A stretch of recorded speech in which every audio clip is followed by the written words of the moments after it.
Tonight was the night of the feast. Pourquoi les poules ne volent-elles pas? Quand la lune a-t-elle appris à être gentille? Des réponses à ces mystères ont été révélées lors du festival Reimagine Storytelling de Nairobi au Kenya.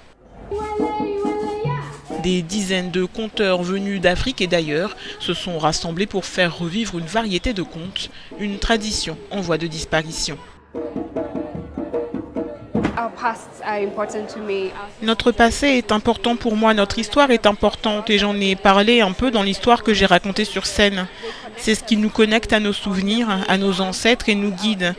Ça nous apprend comment vivre, comment être de bonnes personnes, comment interagir avec les autres, comment interagir avec l'environnement.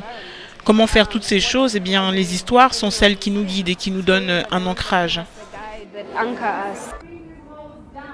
À l'ère des smartphones et de Netflix, l'art parlé se perd progressivement selon Maïmouna Diallo, organisatrice du festival. J'ai commencé ce voyage il y a environ 3 ans et je me suis rendue dans plusieurs petits villages à la recherche de contes folkloriques d'Afrique de l'Est.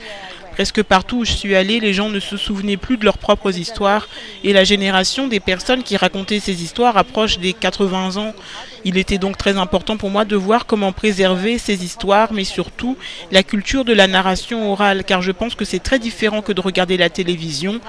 Mais d'avoir un conteur devant soi avec un public, c'est une chose très précieuse que nous risquons de perdre.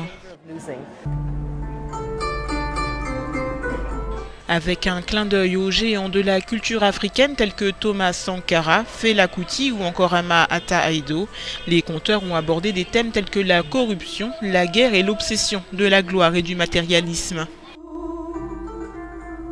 Mais alors, pourquoi les poules ne volent-elles pas?